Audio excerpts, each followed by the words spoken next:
Hey everyone, welcome back to the Armchair Fantasy Football Podcast, the one and only working class podcast, and we are the two and only, at this time, Blue Collar Ballers. You can check us out on, well, we're John and DJ, I should probably say that, and you can check us out on our Facebook page at Armchair Fantasy Football, on Twitter at Armchair FF Pod.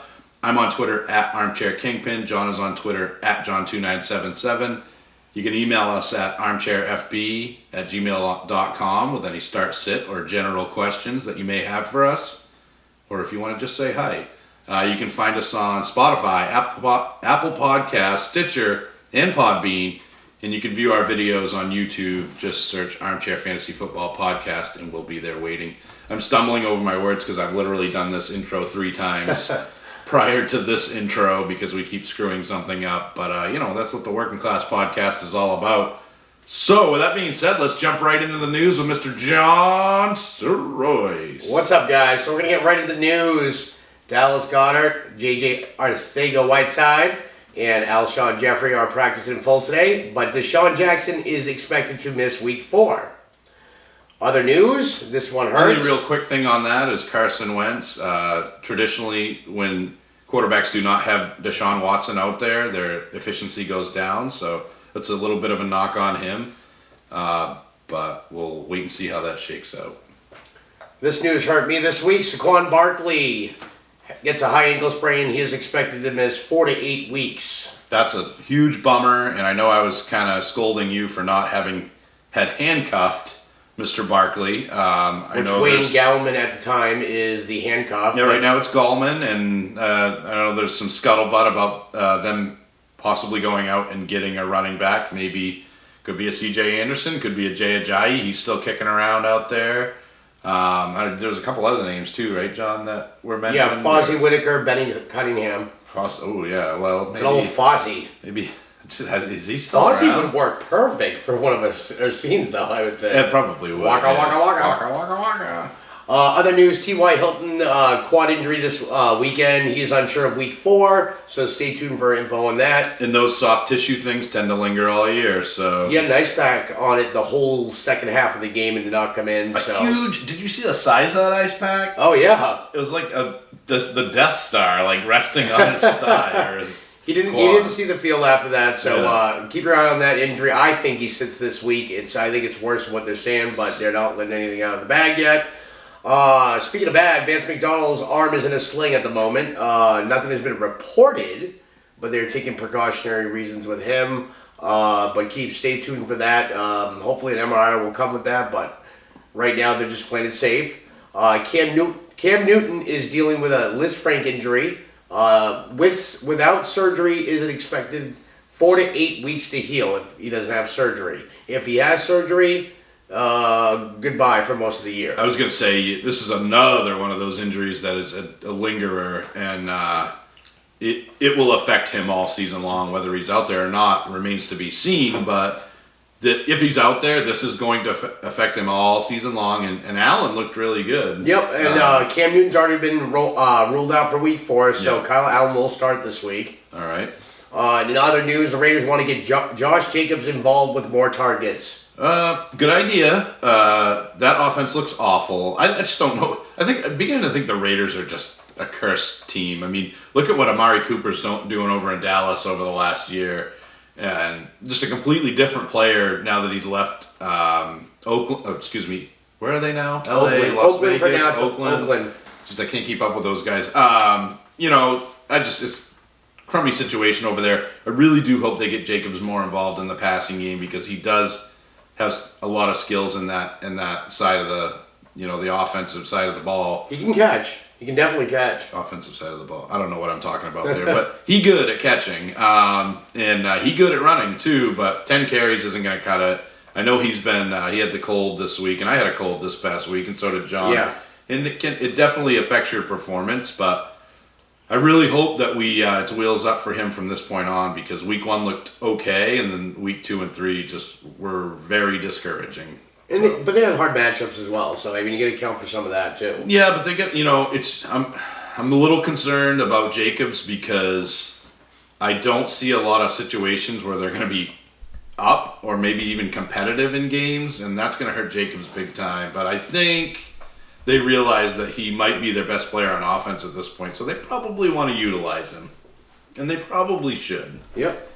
Ito Smith is in the concussion protocol, so at this point, Brian Hill will back up Devontae Freeman. Freeman has not looked good. This offensive running game has not looked good. Good old turd cutter. Yeah. Freeman put up a decent stat line this week. I want to say like 86 yards total, I think. But really, it was just Julio this week that kind of... Oh, it was the Julio show. Who was Calvin Ridley this week? He's looked good the first 2 weeks, but not this week. Yeah, he was not impressive. Anyway. Julian Edelman's chest injury is not considered serious, and he will be good to go this week. I think they just took it precautionary with him and just sat him out the game. They were winning anyway. They had no reason to play. So I had heard that they x-rayed his rib cage, and then today they were supposed to x-ray like his cartilage on his rib cage, but you know they're gonna roll him up. They put him out there in the Super Bowl with a concussion, so his well-being obviously isn't a factor here. They're gonna keep rolling him out there. And Julian Edelman is probably the type of guy that wants to be out there no matter what. So. Sam Darnold, who is out with mono at the moment, is trending towards playing Week 5. So it looks like he'll have a Week 5 return. Who's that embarrassment of a Luke human? Falk. Okay, first of all, Luke Falk, you're an awful human being. You should not be in the NFL. And if I owned the Jets, I would have cut you after that game. That game was an embarrassment. I'm surprised you have a clip from YouTube. You awful Oh snake. my God, that guy is embarrassing. How did he get a job as an NFL quarterback? That guy shouldn't even be handing out popcorn. He was a third stringer, but I don't even think he should have been a third stringer. He's that bad. Come on, you can get... Again, I'm going to say this. Colin Kaepernick's out there, and we're rolling out Luke Falk, who... Marshall Falk, he is not. He's trash, and that was an embarrassment. Just like the AFC East typically is, outside of one team, of course. And then the last bit of news, the Antonio Brown saga continues. He said he is done playing NFL. I guess... We'll wait and see on that, but that's what he's claiming right now. Yeah. I guess when you burn every bridge that you possibly can, I guess you can make the decision on your own that you're done in the NFL. Now, the NFL made that decision that he's done in the NFL. Antonio Brown's actions made that decision. I called this as a bad signing for New England. I said, good luck, because nobody can control this guy. And New England isn't the team that it used to be in terms of, like, you know, if you're late for a meeting... You know, you're fine. You know, they're just not. You know, there's been articles that players on the team have stated that that's not the culture anymore. It's a more lax culture now, but not that lax. You know, he's just I don't know. He's either a bad dude or a sick dude. So I'm just glad. I think this is an opportunity for us to not have to talk about Antonio Brown anymore. He gone. Goodbye. So let's get into it. Is that it? Is that everything? That's it for news. It's kind of minor on the injury part till more comes out. So I mean, you know what it is. Somebody will pop with an injury tomorrow that wasn't talked about. All right, so let's jump into the box score. We'll go back to last Thursday, the Wayback Machine, the Hot Tub Time Machine. Jacksonville versus the lousy Tennessee Titans. I don't know if I've seen news, and John, you didn't bring any up, but I don't know how Tennessee is not at this point considering making a change at the quarterback position. Mariota did throw for 300 yards, but the guy is not going to win games for that team. No touchdowns, and of course no interceptions either. But he's just not a good quarterback. On the other side of the ball, you got a guy Gardner Minshew, or Gunter Minshew, as we like to call him. He is a sexy quarterback, and he did a pretty good job against a pretty decent defense. The Titans D is actually. I want to say top 10, I believe they were last they're a good D. He only threw for 200 yards, but threw for two touchdowns as well. No interceptions. DJ Chark seemed to be the biggest beneficiary of Gunter coming on board as the starting quarterback. 4 catches for 76 yards and a touchdown. He caught a 37-yard pass, so that was pretty big. I actually see Gunter on the side of my screen with his United States flag bandana and his glorious mustache. And he's talking about building trust with the Jags after every rep. Very good young man. DJ Chark looks like he's the guy that has the connection with Gunter Minshew, as we like to call him. Leonard Fournette, I don't know, dude. He had 15 carries for 66 yards. His longest carry was 69 yards. So that what does that tell you, John? He broke off a big run. Other than that, what else does that tell you? The run game. He had 14 carries for -3 yards, is what that tells you. But remember, the Titans last year were a top 5 run D. People seem to forget that. 14 carries for the number 4 overall pick for -3 yards, John. It's unacceptable. Leonard Fournette needs to do better than that. It's like he just can't break through the line, man. And when he does, he's got top end speed, but I don't know, dude. The vision isn't there. He is getting involved in the passing game, 6 catches, but only for 26 yards, man. 8 targets, though. I mean, that's great, but they got to get Leonard Fournette going. He's got to get himself going. I feel like a guy like Leonard Fournette needs 20 carries. I really do, and they're just not committed to that. And they were winning the game. Yeah, so they were up 2 touchdowns at one point. It's just Doug Moron, just a terrible head coach. He's not utilizing his players to their strengths. And Gunter's doing a better job than anybody anticipated that he would. So hopefully we can see Leonard Fournette turn the corner. I'm very nervous about Fournette right now. He doesn't look good. Derrick Henry doesn't look good either. 2.6 yards a carry, 17 carries for 44 yards, John.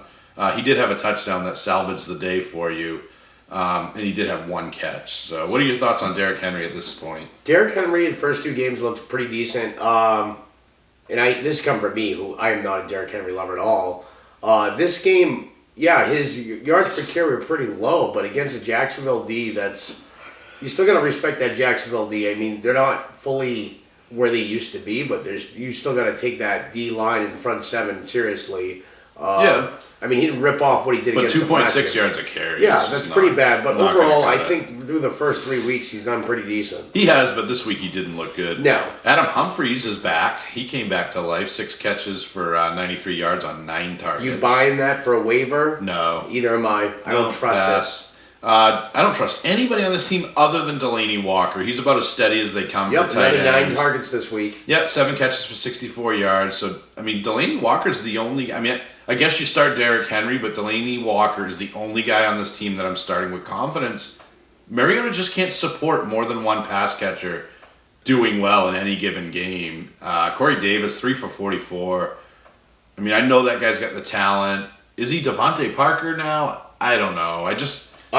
What worries me, I think it's this system. They're just not...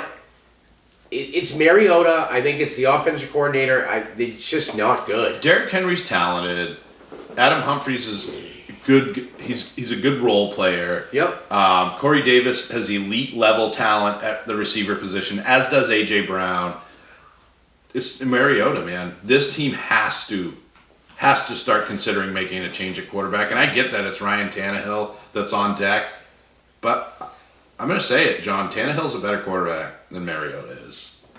At this point, they have nothing to lose but more games, so... Yeah. I think they make the change and, try to change their season now before they get in the hole. I mean, if they lose this week again, they'll be 1-3. Yeah, and I think that week 1 win... Was a fluke? I think it was a fluke, yeah. So let's move on from that dreadful game to another game that wasn't that great. It was okay.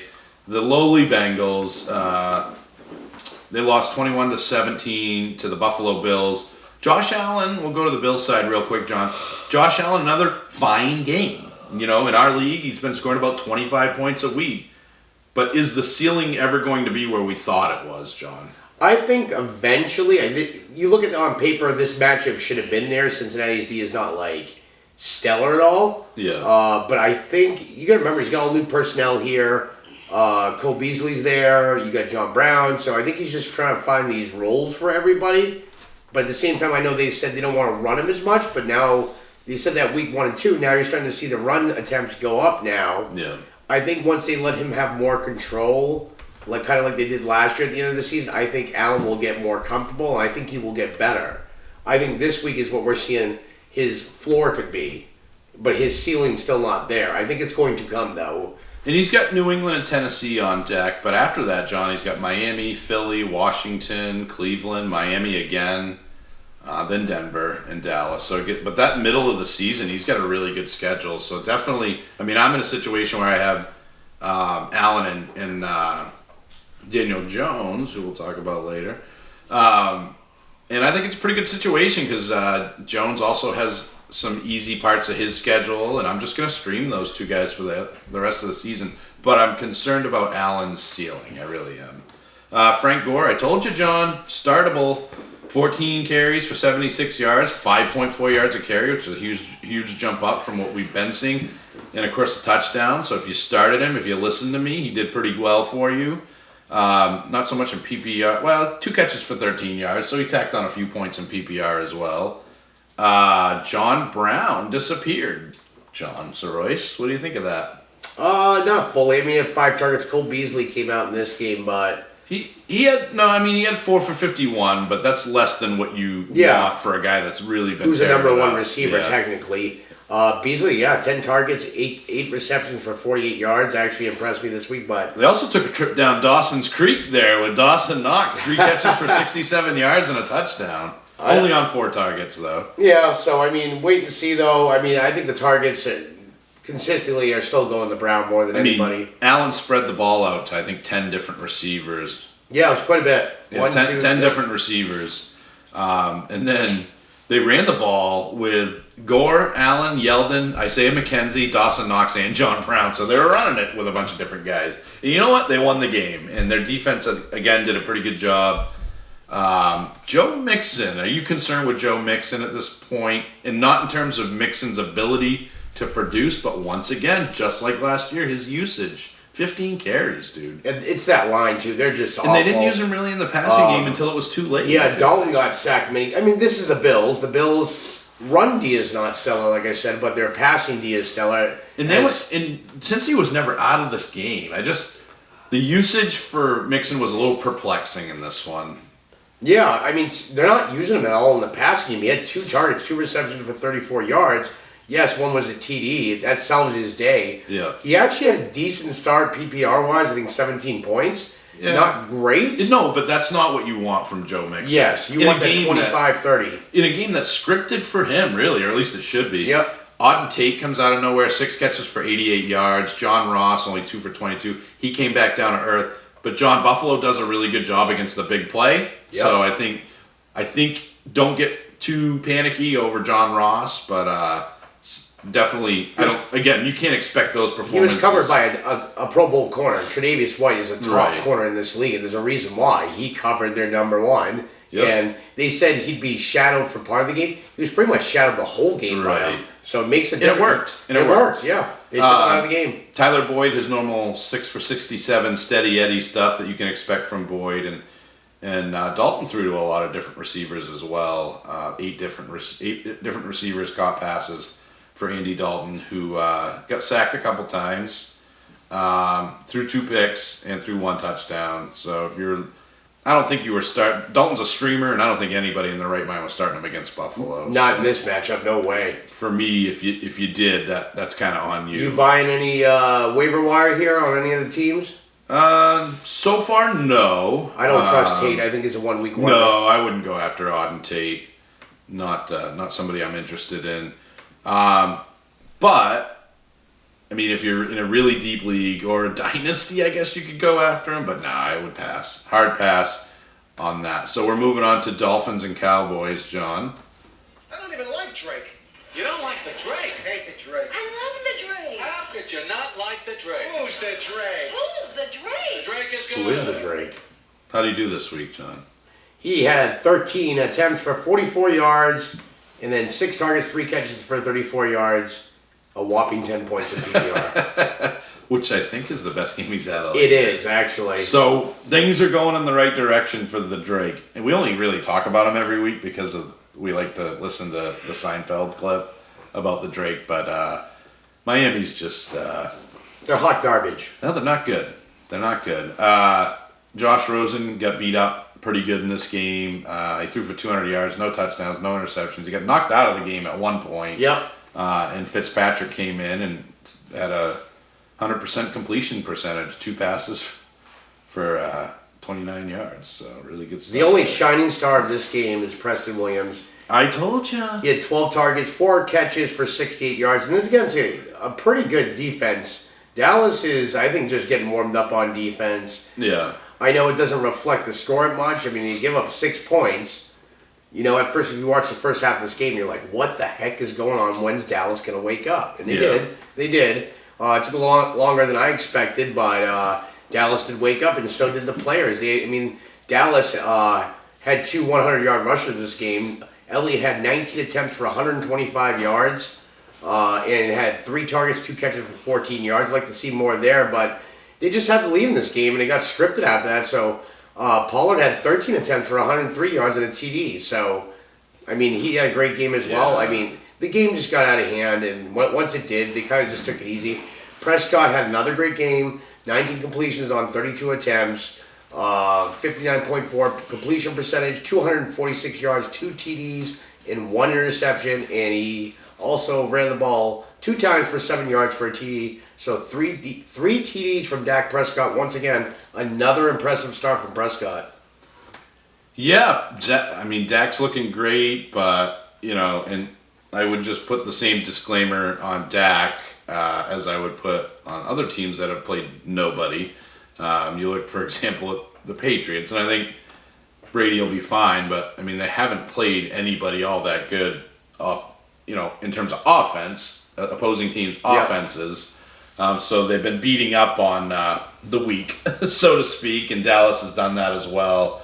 But, I mean, Dak looks good. He's got a good connection with a lot of his receivers. I know you rolled the dice on Devin Smith. He had the 5 targets. He just didn't have the catches. And I know you said Randall Cobb. I mean, he had 4 targets, 2 catches for 23 yards. Yeah, but he had a bomb. Didn't he have a bomb that was called back as well? Yeah, holding penalty, I believe. And Yeah. the thing is, Cooper was the one with the hard matchup here. I believe Xavier Howard was covering him for most of the game. He had 7 targets, 6 receptions for 88 yards, but 2 TDs. What's perplexing to me here, and you mentioned it, is I just don't understand the 13 carries for Pollard.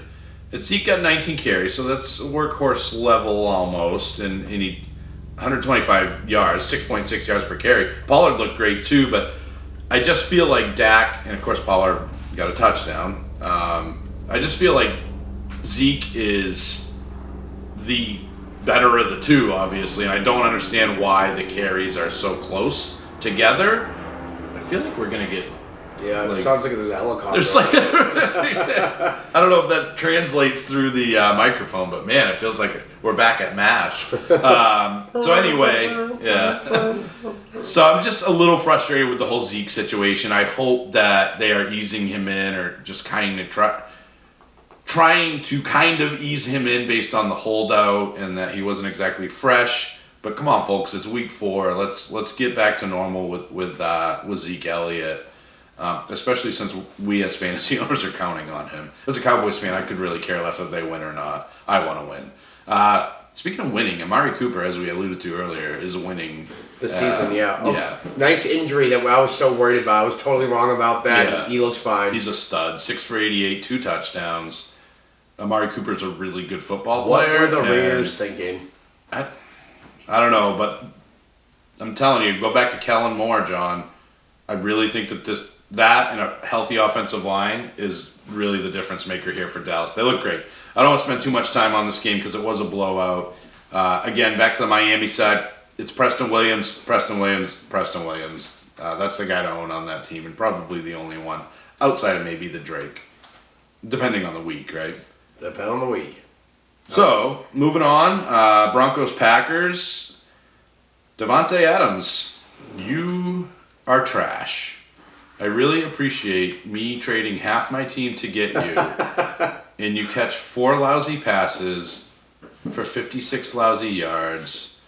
Aaron Rodgers, is he declining, John? Is that what's happening here? I have another theory. I'll let you answer, but I have another theory. I don't think he's completely declining. I think it is LaFleur's actually sticking to what he's saying. He's actually making them a run team. So I'm glad you said that. I mean, the attempts here show that it's a split backfield as of But they're right not now. really a run-first team, John. Between the 2 running backs, they only had 22 carries, so that's not an offensively large amount. So I'm going to tell you my little theory here.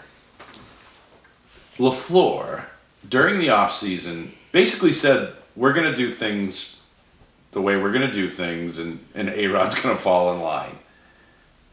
Do you think Rodgers might not be putting 110% in right now in a form of rebellion? Do you think that's possible? I don't know. It's hard to tell. You watch some of the drives, like especially like the Bears game. He looked like he put a lot into that, but then you watch some of these other games. I know what you're saying. He doesn't seem like they're winning. They're 3-0. Yeah. But Aaron Rodgers threw for 235 yards and a touchdown. This is a guy. I mean, again, I watched the game, dude, or at least a good part of it. They're running on the goal line, and this is not how Aaron Rodgers plays the game. No. We know that. So I don't know, man. I just feel like we know he's kind of a diva, right? So deep inside me, sometimes I wonder if he's not if he's maybe not phoning it in, but he's texting it in. You know what I'm saying? He might be texting it in right now. And Davante Adams needs to get his act together. I mean, Rodgers has had that, top 5 quarterback ability, but right now he's just shown he's an average quarterback right now. He's a game manager, especially by, the numbers, 17 of 29, 235, 1 touchdown, which is not Aaron Rodgers-esque. And then rushing-wise, Green Bay, Williams had 12 attempts for 59 yards. Yeah. Jones had 10 attempts for 19 yards and 2 TDs, though, which saved his day. Yep. On the receiving side, 1.9 yards carry. Yeah, MVS, or Marquez Valdez-Scantling. Why can I say that so perfectly? Had 10 targets, 6 receptions, 99 yards, and a TD. I think he is the number 2 receiver there now, period. Yeah, so I don't know. And again, I want to go back and say week 1 Chicago, week 2 Minnesota, week 3 Denver. Not the best schedule. Yep. They have Philadelphia coming up on Thursday. That could be the elixir to what is ailing these guys. Hopefully Davante Adams, because I did give up a lot for Adams, and to see 4 targets this week was just really disappointing. But remember, he had Chris Harris covered him. That's not yeah. So hopefully I think this is a get right game for Adams. I think it's a get right game for Rodgers. This would be the game because I'm gonna be honest Eagles' with you. secondary is not good. Yeah, Adams really pissed me off this week. I'm just gonna be straight up about that. Come on, dude. Other than that, it looked like the targets were everywhere. No, I don't see really anybody on here unless MVS. I think MVS is the number 2, and I said that before, and I told you MVS was going to have a good game. And I think Williams, if he's not picked up in any of your leagues, you need to pick him up. You got to at least pick him up. Both, at this point, Jones and Williams are startable.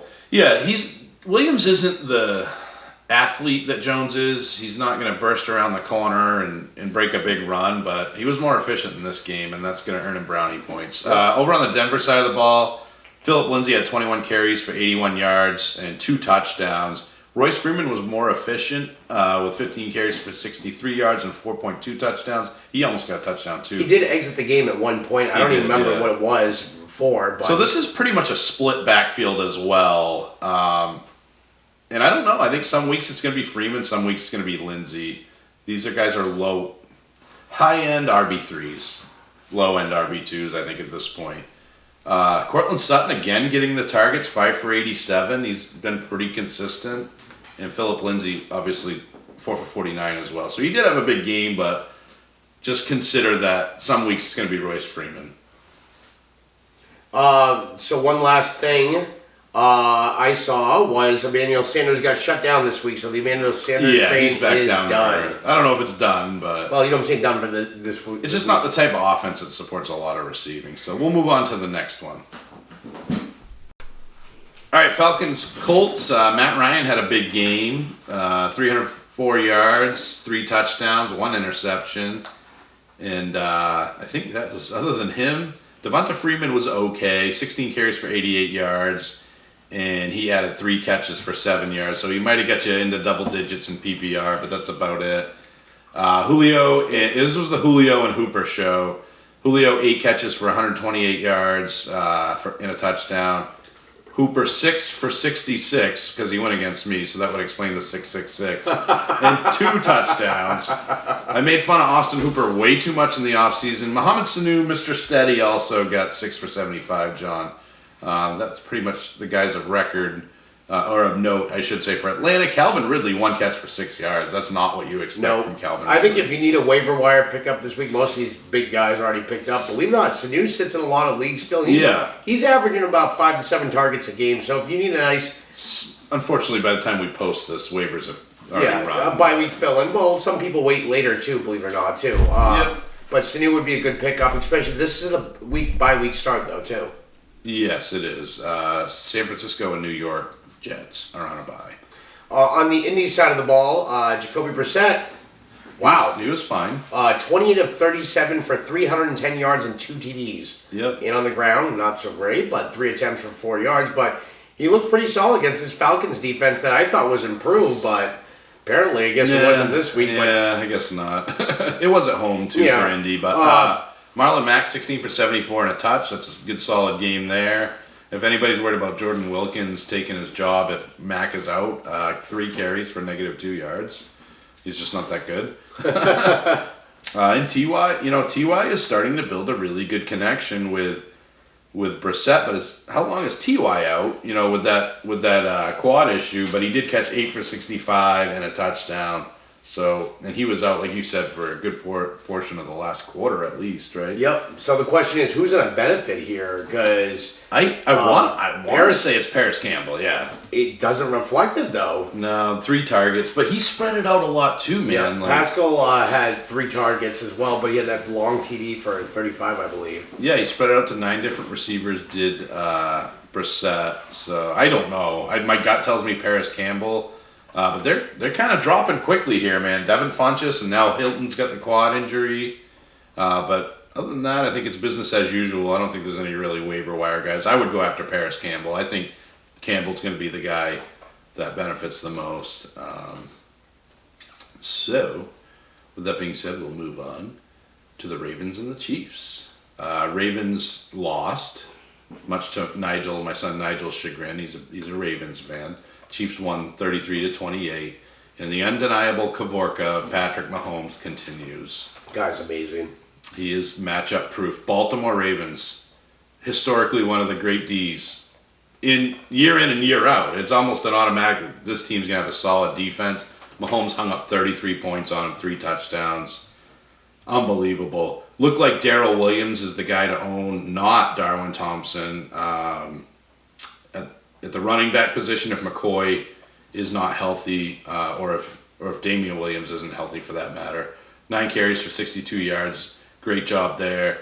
Mecole Hardman, 5 targets, only 2 catches, but 97 yards and a touchdown. Had a beautiful touchdown. I mean, that's elite guy stuff right there, what he did on that, on that play.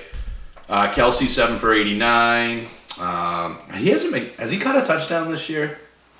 I want to say he won, I think. Okay. You want me to find out? I can look it up if you want to run through some of the other stats. Okay, I'll keep going with the stats. Okay. Sammy Watkins, 8 targets, 5 receptions for 64 yards, no TDs. Not too bad of a game. No, good game. Williams, also played against me. Yep, Williams on the receiving side. He had 5 targets out of the backfield, 5 receptions for 47 yards. So Williams is really... Williams. He caught a touchdown last week. I don't know why I forgot that. Demarcus Robinson kind of came back to earth, but a touchdown... Kelsey, that is. Kelsey caught a touchdown. Oh, okay. Last week. Sorry. Robinson kind of went back down. He had 4 targets for 3 receptions for 43 yards, but a TD. Yeah. And then McCoy, as limited as he played, also had a receiving touchdown. He had 3 catches for 26 yards and a TD. Mahomes here as well. They spread the ball on the ground, in the air. He just making it look easy. He really is. And this is like we said, was a matchup. Also would prove how Mahomes is. This is now 2 top 5 defenses that really, I mean, the guy is matchup proof. He's so fun to watch, and I traded him away in the offseason because I'm all about. And so did I for a guy. I traded him to you, and then you traded him again. But yeah, it's a beautiful thing to watch. On the Baltimore side of the ball, Lamar Jackson overall didn't do too bad in the air. 22 of 43, 267 yards, no TDs, no interceptions. But on the ground, he had 8 carries for 46 yards and a TD. Not a horrible day from Lamar, but not what he's put up. Chiefs defense has improved, but not rushing wise, I would say, because Mark Ingram had 16 attempts for 103 yards and 3 TDs. They got torn up, and then Gus the Bus Edwards, 7 carries for 53 yards, and then Justice Hill. Yeah, I'm getting nervous, man. 1 carry for 1 yard. By far the best running back out of the 3, and he's just not getting the action. And then on the receiving, but it is Baltimore, and that could change very quickly. On the receiving side, Marquise Brown or Hollywood Brown led them with 9 targets, so the targets continue to be there for him. Yep. Only 2 catches for 49 yards. You're gonna see those weeks from the inspiring thing was the targets. Yeah. Andrews came back down to earth a little bit, but remember he's dealing with a foot injury. And you're gonna see those games with him. Yep, and he was a little limited. They said he did not do warm-ups, but he had 7 targets, 3 receptions for 15 yards. He did miss a TD, I believe, in the end zone too. Miles Boykin looked awful in this game. Had some penalties too. Yep. But Ingram was the shining star of this game. And Boyle was the best. I mean, the best out of the receivers. He had 5 targets, 4 receptions for 58 yards. But they've thrown to so many tight ends here. I don't recommend any of them for a waiver wire pickup. Andrews you already have. Yeah. You know. If I doubt Hollywood Brown's sitting on waiver, but if he is, pick him up. Other than that, anybody else you recommend? No, I think that'll do it, man. So let's go to the next game. I don't really want to, but I will. So I wonder, John, since Adam Thielen has taken Stephon Diggs' manhood on the field, do you think Stephon Diggs lets Thielen have his way with his wife off the field so that he can take his manhood off the field as well? You think it's Thielen or do you think it's coach? Thielen has taken Stephon Diggs' manhood. I mean, they don't care about Stephon Diggs anymore. That is evident. And I almost want to say they're trying to rub it in Diggs' face by giving Thielen a goal line carry as well. I don't know what Stephon Diggs did. I don't know. I mean, I don't know, dude. This is just bad. And by the way, I'm going to cue it up. You can talk about this game because this game pissed me off a lot. I'll say it right now. Kirk Cousins going to the waiver wire. I was totally wrong. I am picking up another QB. He is dirty trash, and I'm saying this, I mean it from the bottom of my heart. This was the game. He should have destroyed it. I don't care if they ran the ball. There was many times that he just did not. I mean, yeah, he had a 71.4 completion percentage. Whoop-de-doo. But 1 TD for 174 yards against one of the worst passing Ds in the league? I blame him. I blame the coach. Simple as that. So on the... there it is. So bye-bye Cousins. Yeah. He's throwing like he's married to his cousin. Dalvin Cook, though, continues. Kirk Cousins, I just want this to soak in. You hear the chant back there, the "You Suck" chant. No. This is Kirk Angle's theme song. His new name is Kirk Angle. You know who didn't suck? You suck. Dalvin Cook. No, I'm not done with my rant on Kirk Cousins. This guy is freaking terrible, dude. Like, how much money does this dude make? Oh, he makes quite a bit. He, along with their idiot offensive coordinator, is ruining the great Stephon Diggs. Stephon Diggs was a top 10 wide receiver last year, dude. He got targeted 3 times as opposed to Thielen's 5. He caught 3 passes, as did Thielen, but Thielen is getting the red zone action. Thielen is getting carries in the red zone.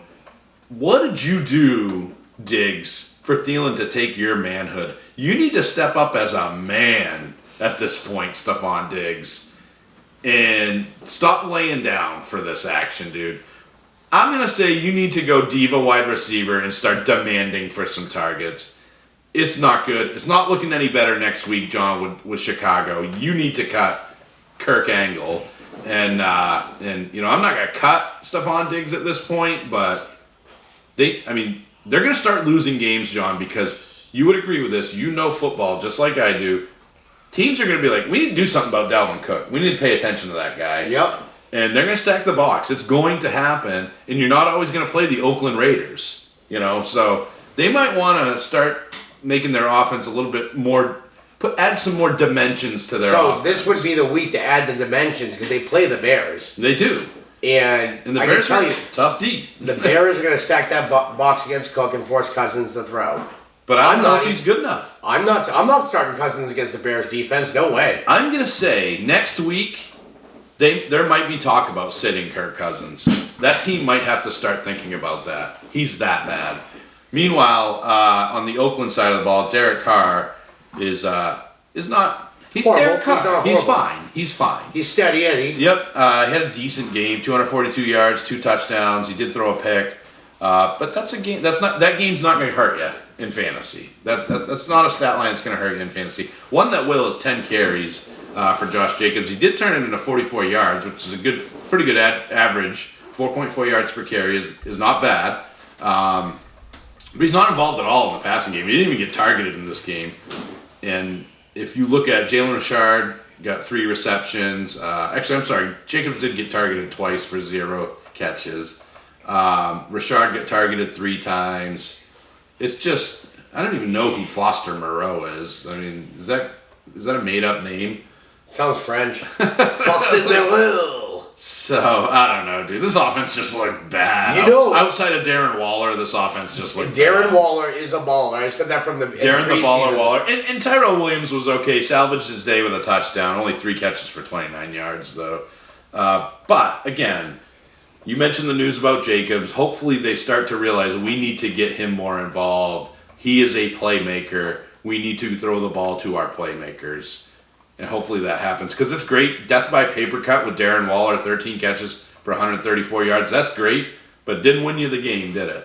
But and how many touchdowns Yeah, but did at Waller the usage catch? he's getting, he's going to be out by week 6. From a fantasy standpoint. Yeah. Oh, you think so? I don't know. But Well, from no. a fantasy standpoint, that's great in PPR. But I'm just saying... No, I'm saying how many more shots can he take? That's what I'm saying. You only take so many shots at the tight end position before you're out. Yeah. So- but hopefully Jacobs gets some more action. But again, waivers are cleared by the time you've heard this. But I don't think there's anybody. There's nothing to see here in terms of waiver wire pickups. What's our next game? Our next game, John, is another really, really good game. It is the New England Patriots against not Marshall Faulk. What's the guy's name? Luke again? Falk. Yeah, some loser. I'm not even going to get into this game much. Nothing on the Jets side. Even Luke Falk. What the fuck is more like it. Even Le'Veon Bell couldn't overcome the vacuum of Luke What the Falk, or whatever his name is. Tom Brady is Tom Brady, 306 and 2 touchdowns. Jarrett Stidham is not Tom Brady, as I've alluded to before. The little time he was out there, he looked like trash. He managed to throw a pick in only three pass attempts.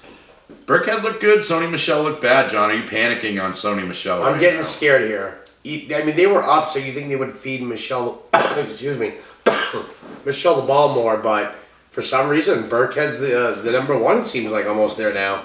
And they passed a lot here in this game. They were. You okay? Wrong pipe, sorry. What the Falk? Oh, sorry. Are you about done? Yeah. All right, good. So I'm dying. They passed a lot. This was not a run-heavy game. They were trying to make a point against Luke What the Falk. They were trying to show us how much better they are than What the Falk. And they did.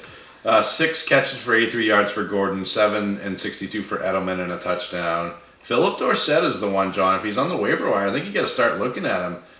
6 catches for 53 yards and a touchdown. I think he's the guy that you might want to go to the wire on. Burkhead as well. It looks like Burkhead might be overtaking Michelle at least temporarily. He did in that game. Yeah. You're in agreement on that? I'm in agreement. All right. Moving on to the next game, which is the Lions and the Eagles. John, did you start? Yes, I did. How did he do? Did you celebrate? Let's just say there was no celebrating. It was not a holiday for Galladay. There was not a Galladay? No. It wasn't Galladay? It was... Stafford disappointed in this game. Eagles secondary is not that good. Their run D's really good, but their secondary is not that good. And Stafford was 18 of 32 for 201 yards and 1 TD. What about... Galladay had what about... 8... I'm going into that. Well, talk about him. Well, give me the stat line. Okay, Kerryon Johnson's stat line: 20 attempts for 36 yards. 1 TD.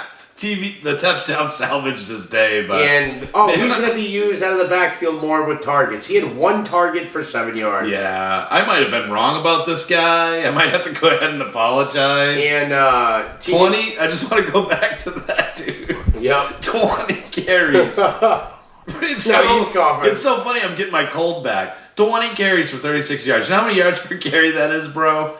1.8 yards per carry. Yeah, it was bad. Only slightly better than Ty Johnson's 1.3 yards per carry. But J.D. McKissick had 1 carry for 44 yards. So he eclipsed with 1 carry. Carry off is more like it, because this guy is not looking too good this year. What is the problem, John?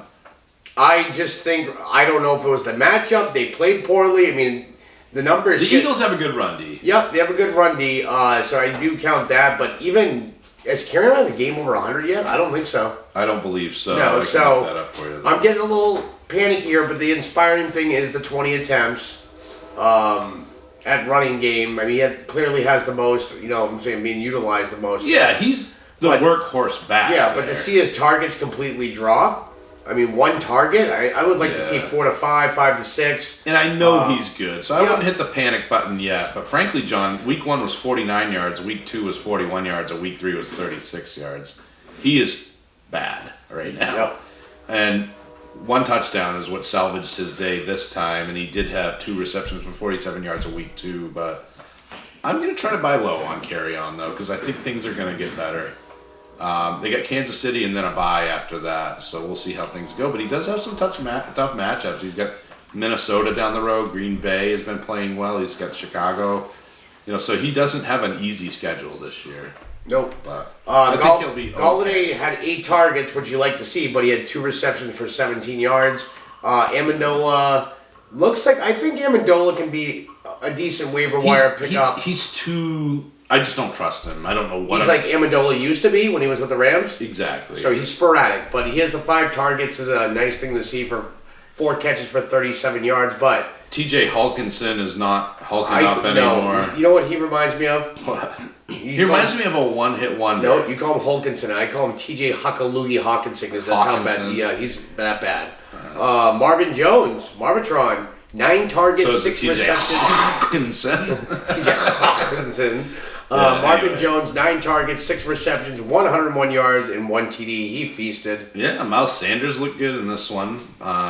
2 catches for 73 yards. The target, yeah, finally. 13 carries for 53 yards. So some good stuff there. Jordan Howard got the touchdown, and he did his normal 3 yards per carry because he's not very good. So Aguilar looked good, 12 targets. Aguilar looked good. I hope he would. I mean, he's the only receiver left Yep. there. And Zach Ertz did not have a great day, but in PPR he got you to 10 points, so not too bad there. In terms of waiver wire, I mean, I don't really see much here. I do not. Mac Hollins maybe as a rental if help me out here. Jeffrey is out for a while, or Well, Deshaun's going to be out. I think the only person that what about Jeffrey? Did you mention Jeffrey, or is he? No, he's going to be ready to play this week. He practiced in Okay. full today. And then JJ Arcega-Whiteside. Yeah, sounds like Mike Tyson saying it.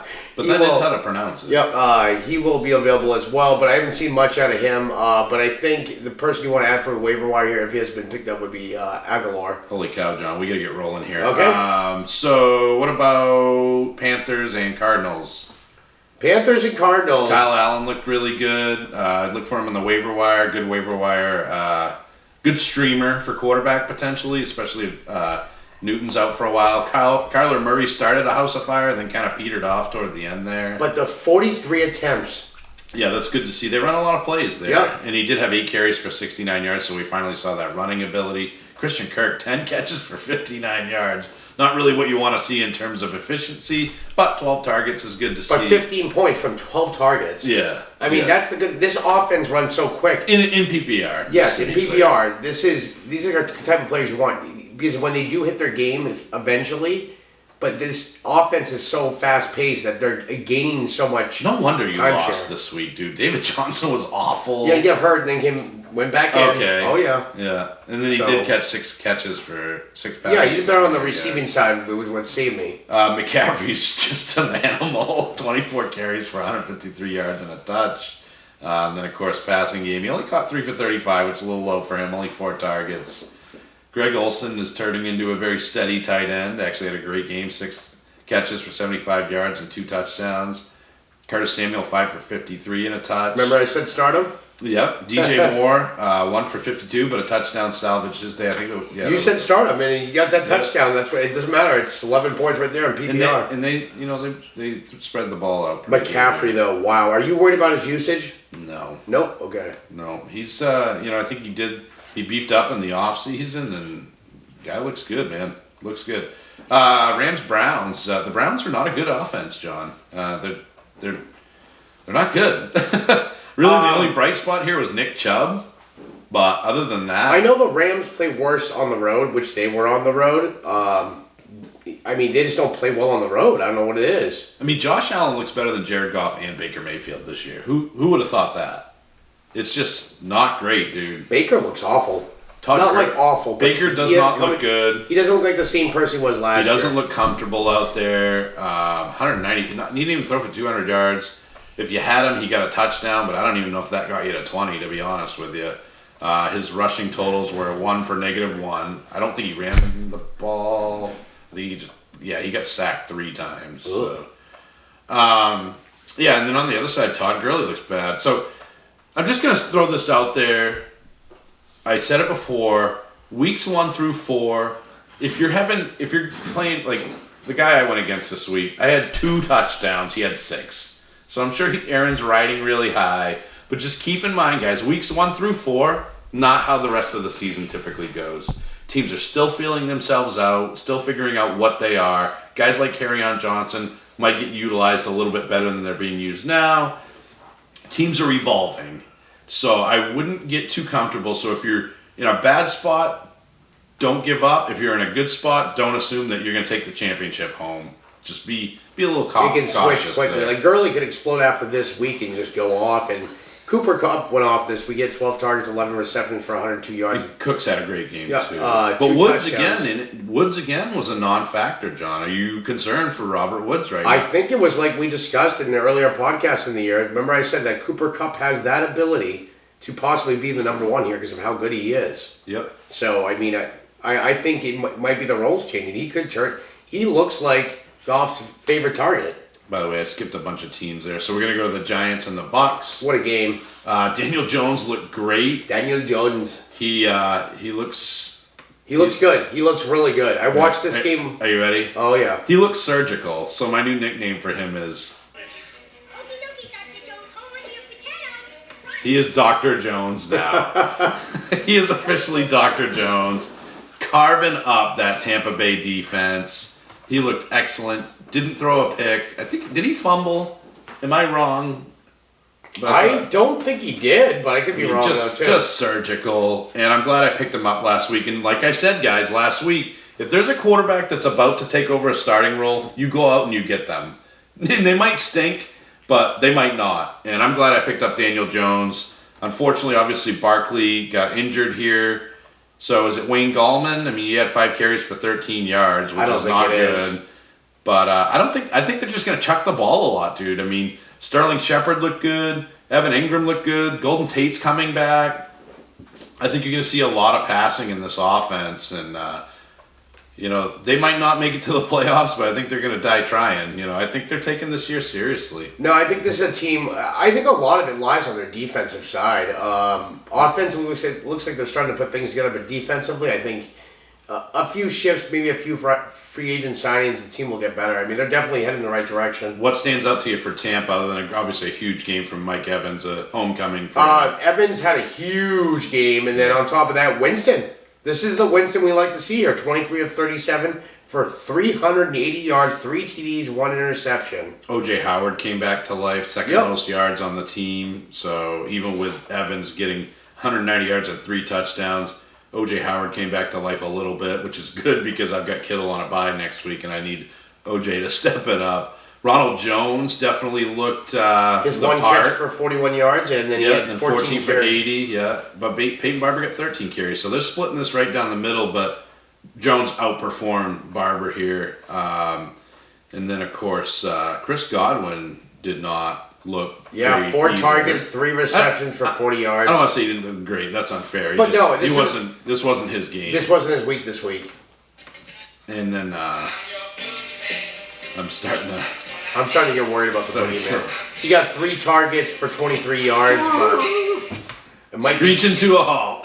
yeah, it might be time to dump the boogeyman. So. Yeah, it might. But again, you just never know. It's one injury away. I mean, I still look at this as a wide open backfield. Unfortunately, the boogeyman's not getting too much in terms of opportunities. He's getting targets in the passing game, but absolutely no carries. So, but anybody looking at on the waiver wire, John? Probably not here.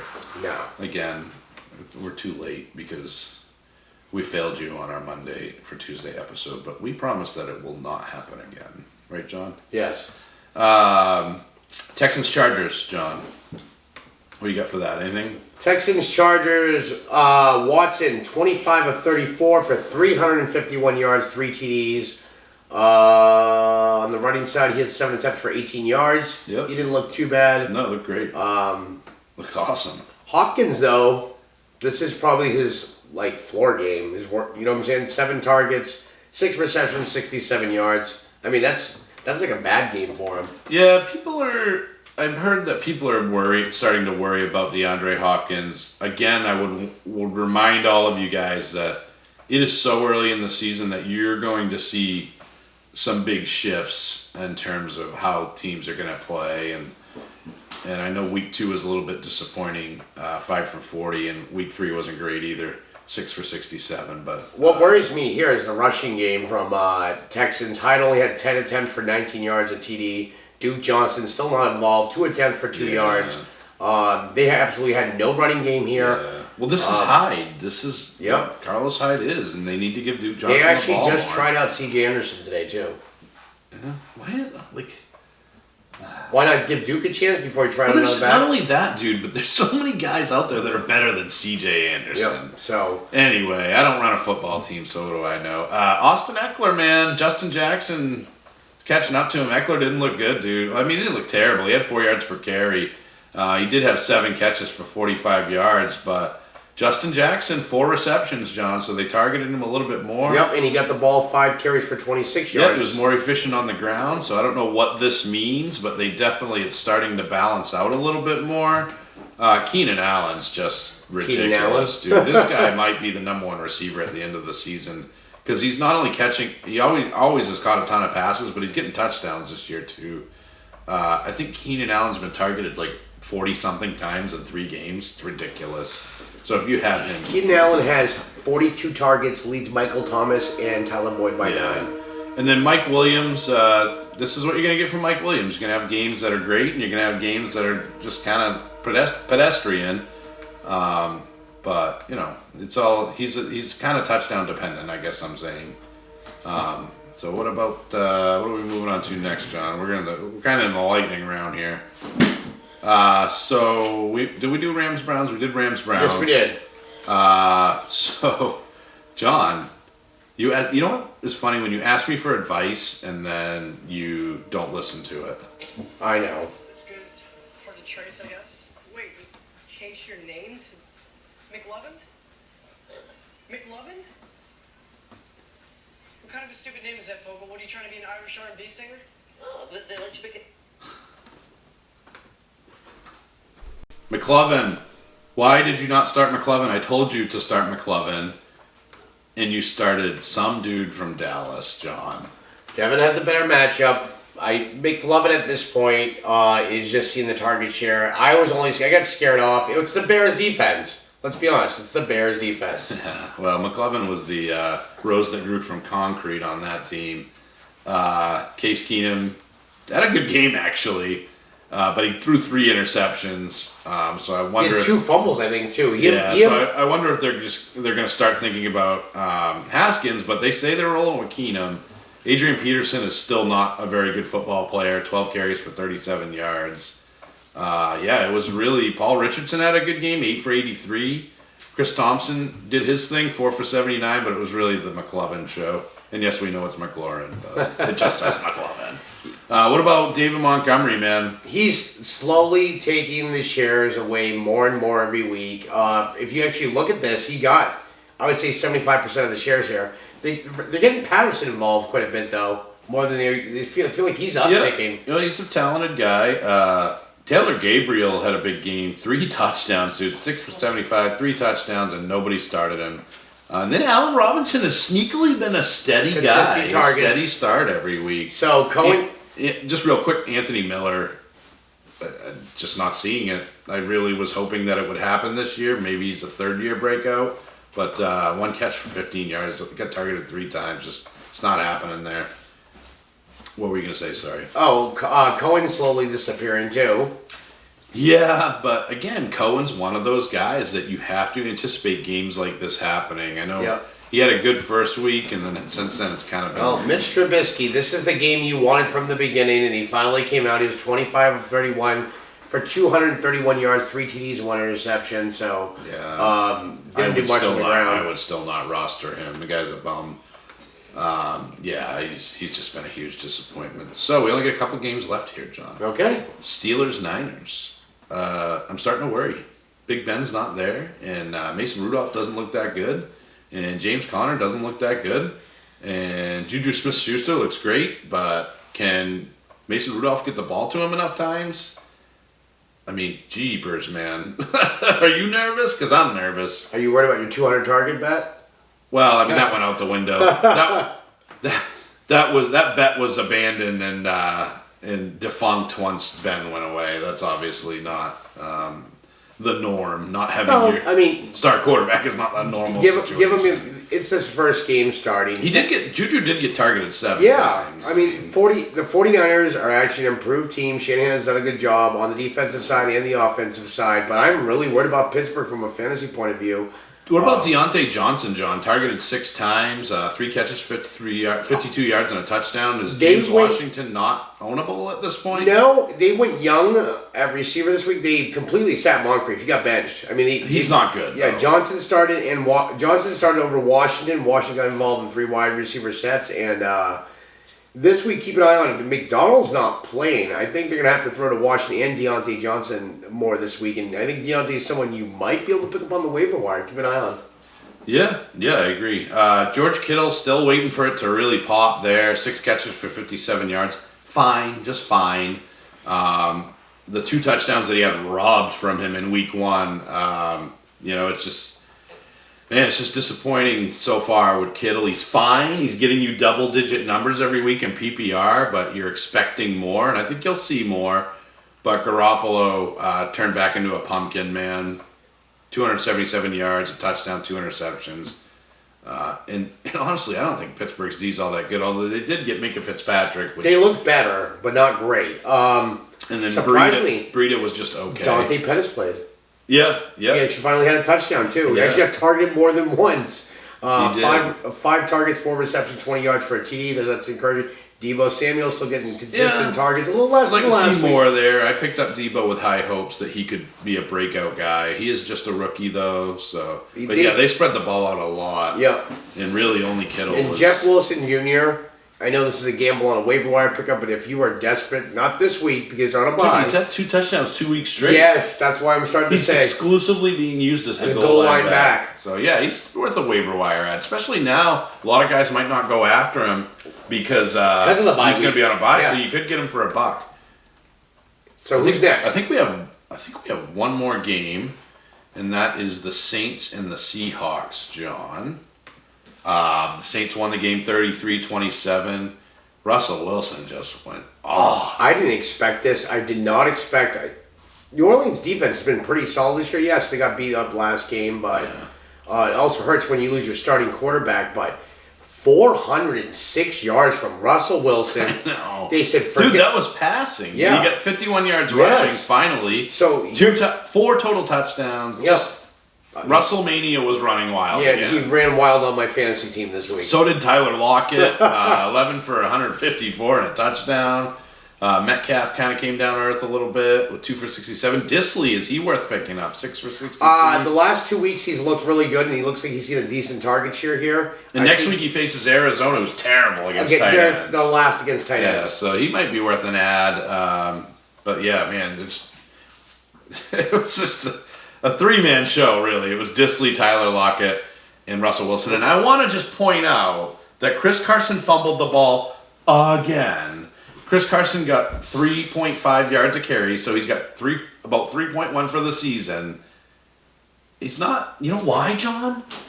You know why? Newsflash. He's not that good. But what stinks about a week like this week, it was a perfect week for Penny to get ahead. And Penny will. It was ruled out. Penny will. I'm just telling you.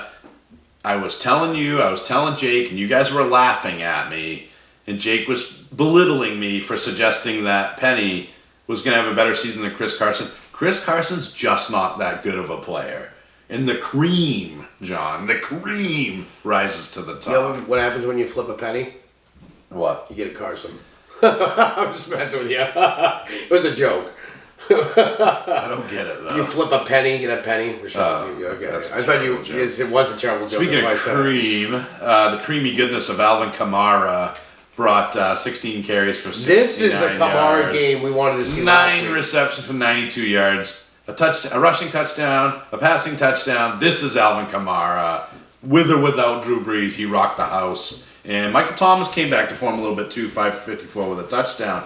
So, John, what does this say for Teddy Bridgewater? Not a great game. I mean, he built it around those two guys, basically, right? Yeah. Is that all? Is that all you got for Teddy Bridgewater? Is he worth looking at? I'm not sold on Bridgewater. 177 yards against a Seahawks defense. This isn't the Legion of Boom anymore. Yeah. And he only put up 177 yards. Yeah. Not sold. Not sold still. The thing I did like this week... Who needs to do that when Alvin Kamara just gets all the yards for you? You know what I mean? Well, I get that. But even fantasy-wise, it's not someone... He has such a low floor. I don't trust it. All right, what else you got? Anything else for this game? Nope. All right, cool. So that'll do it for today's episode. Once again, we're going to get back to the waiver wire ads next Tuesday. We apologize for this week. A little emergency situation occurred. But also, just before we go, I want to take a moment to mention our GoFundMe page at www.gofundme.com/armchair-fantasy-football-podcast. If you guys could support us by making a donation and sharing it with your network, we would greatly appreciate it. We know that money can be tight, so if you like what we're doing, please know that even $5 helps us get closer to our goal. Let us know if you have any questions. We'd be happy to answer them. Just basically helps the Working Class Podcast continue to provide great content and keep the blue collar baller dream alive. We sincerely appreciate it. Even if you guys can just share the GoFundMe page and posts and tweets on your social network pages, you don't have to spend a dime doing that. So greatly appreciate your listenership, if that is a word.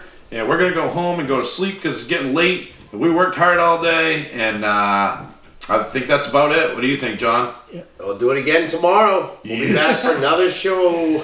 And Denny Jones. We'll be back. And tomorrow's show is going to be pretty fun. We're going to do some creative stuff with it and some fun segments. So wait and see. We'll see you then. I'll see you guys soon. See you guys.